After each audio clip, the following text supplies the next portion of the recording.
Hey, welcome back. Sorry if I got yawn there going. So, while Ravnica Allegiance doesn't start its spoiler season probably until after probably around the first of the year, December 31st, whatever, because the set's released at like the 19th of January. We do have the pretty much the starting lineup for spoilers. More or less, they are the promo cards for the set have been revealed. It's not a lot of them. There's about 6 of them plus the Shocklands. Real quick, the Shocklands are the same named lands that they always been. The Earth's been floating around for a while for them, but you got the Godless Shrine, the Breeding Pool, the Hallowed Fountain, Stomping Ground, and Blood Crypt. I mean, art-wise, the question is there anything I can extrapolate from these that might hint some more in the future?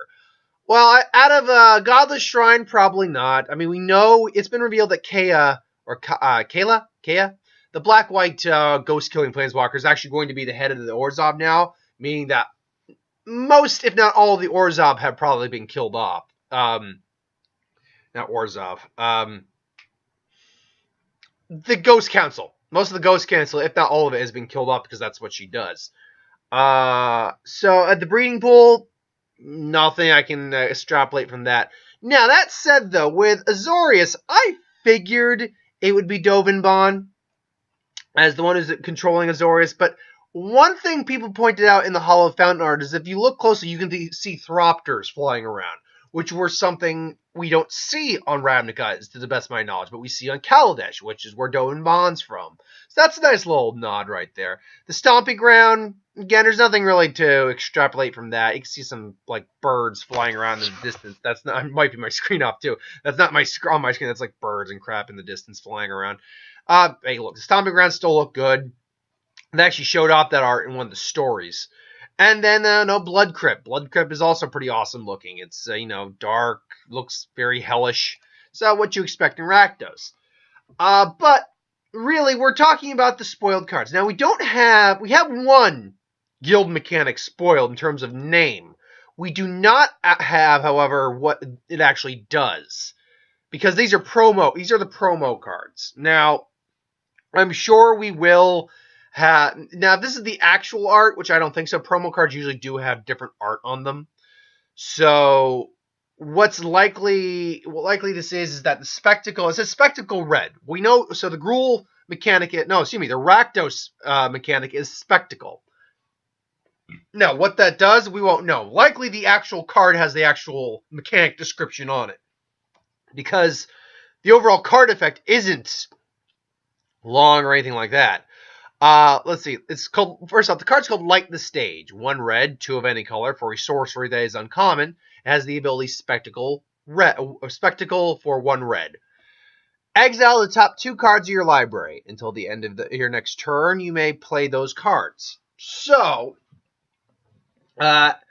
this is, first off, as a card itself, it's a pretty cool, nice little card.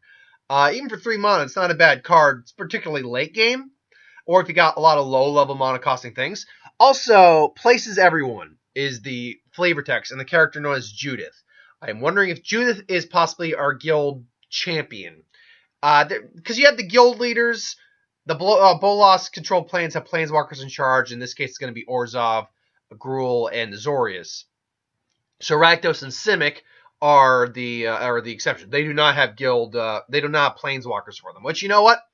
I'm glad I get to see Simic be on the hero side of things, because Simic's my personal flavor guild.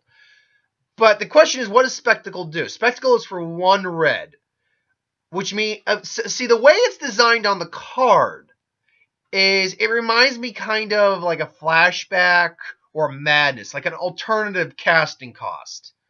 So, something about Spectacle, I'm guessing, has to do with affecting how you cost things, or affecting how you cast things, and the cost of their casting. It cheapens the casting cost, but for a price of some kind. So maybe it's you have to reveal it, or it has to be revealed, something like that. I'm wondering what Spectacle overall does. But because Rakdos are kind of the entertainers, the hedonists of Ravnica, Spectacle does, at least from a verbal standpoint, make sense for the keyword. Should note before I get into the next one's Mortify. Mortify has been reprinted plenty of times. It's a reprint card. Destroy target creature or enchantment. It's at uncommon at instant for 1 white, 1 black, and 1 of any color. It seems they have a Gorgon on the card, but again, I'm pretty certain these are all the promo art. Now, some of the promo art is like just extended art. But if that's the case, if these are the actual art and just extended, granted they're blurry images, so the actual card images themselves are probably going to be cleaned up. But I'll admit the art is not looking great on some of these. I mean, what they're going for looks cool. Like Simic Ascendancy, we'll get to, looks nice, but color-wise, but it's blurry too. So we'll see ultimately how these play out. But Mortify has been around for God knows how long.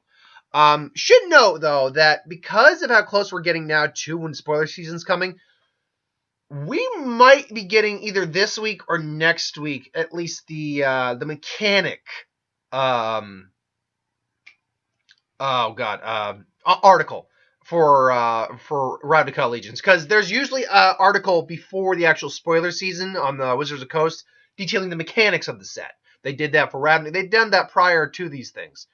So I feel like we're either going to get that this week or next week, so either tomorrow or next Monday.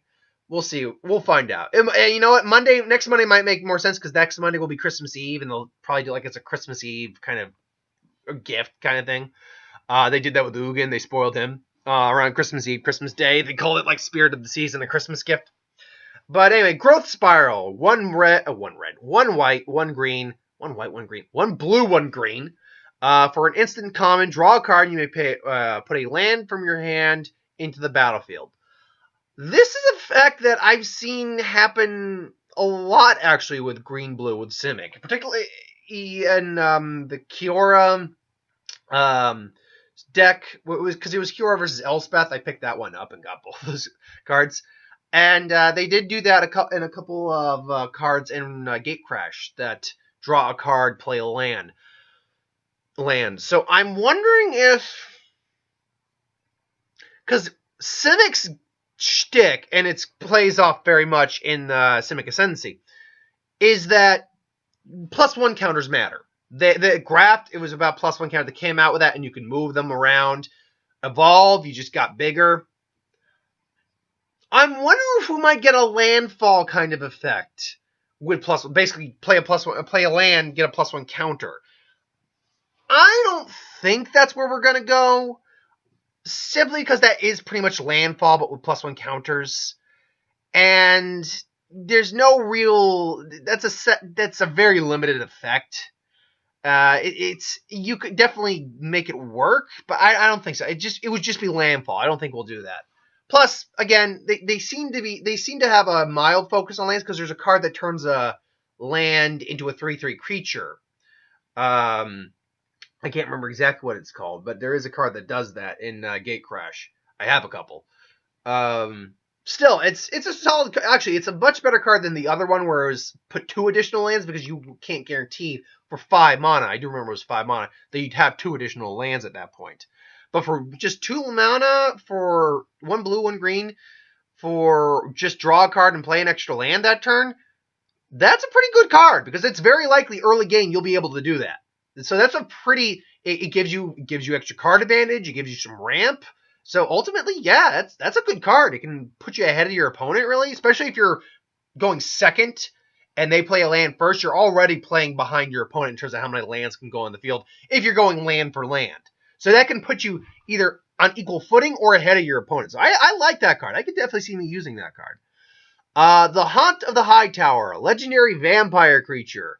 2 black, 4 of any color for a 3/3 flying lifelink vampire. Whenever this card attacks defending player, whenever this card attacks, defending player discards a card.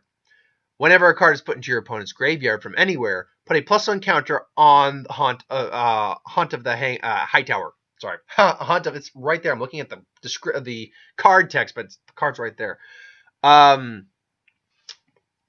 I saw someone comment that they didn't really like this type of card. And to be fair, if your opponent has chump blockers, you're not doing much with this card. If it had trample and lifelink, then you'd have a serious problem on your hands with this card as the opponent going up against it. I like this card personally. I mean, for 33 for flying a lifelink 6 mana isn't completely worth it on its own. It's functional, but it's not completely worth it. But it quickly becomes a problem when cards start, because it says when a card goes into an opponent's graveyard from anywhere, be it the library, the hand, or the field, it gets a +1/+1 counter. And when you attack, you cause them to discard a card, which means this card gets really ridiculous really fast, because if you've got a deck that's dealing with destruction or discarding, which I have a black deck that deals with discarding, oh yeah, this guy would be going in there, plus in my Orzhov, maybe even my Rakdos deck. And Rakdos could definitely use this, because Rakdos has a problem with lifelink most of the time. Because they're usually a very fast, hard-hitting kind of deck type. Normally speaking, you can design it however you really want, but they're not designed to keep themselves alive and stable. They're designed to try to kill your opponent real quick. So if your opponent can outlast you and you run out of stuff, a guy like this who starts to gain you life pretty quickly is going to be a severe problem long term for your opponent. I very much like this card. I think honestly it's for that effect, because the turn following, it immediately becomes a 4/4 attacking. Remember, this is when it attacks, not when it deals damage. So when it's attacking, the opponent immediately has to discard a card. So you're immediately hitting for a 4/4 with lifelink flying for 6 the following turn, assuming you don't give it haste. Ultimately, I do like this card quite a bit. I think it gets ridiculous really fast. And even if your opponent does have chump blockers, you're immediately making it bigger. So let's just assume they have a couple flyers, a couple Thropters on the field, which I'm assuming are going to exist in this set thanks to Dove and Bond. They got maybe 3 Thropters, and you come and swing with that. You're immediately swinging with a 4. Put one of those in the graveyard. You're automatically gaining 4 life, and then going up to 5/5 on this. Do that again, immediately going up to 6 life and turning it into a 7/7. You see the escalation is really quick on this card. So that being said, with the Azorius, I'm sure that color combination will have plenty of stopper cards, just stop you from doing shit cards. One note I'm just realizing right now here is that we have Orzhov card, we have a Rakdos card, we have 2 Simic cards. In fact, we have 2 Orzhov cards. Well, technically, it's not the Haunt of the High Tower isn't a Orzhov card. It's just a black card. No Gruul cards are spoiled. Or no Azorius cards now. It was just Simic and Orzhov and a Rakdos card. And 2 Rakdos cards. Fascinating.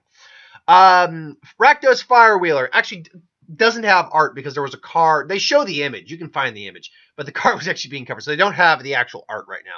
But it's the Firewheeler. It's the cycle of the 2 of each color costing cards. This one is... Sorry, I got buzzed. This is 2 red, 2 black for a 4/3. Right off the bat, that's playable.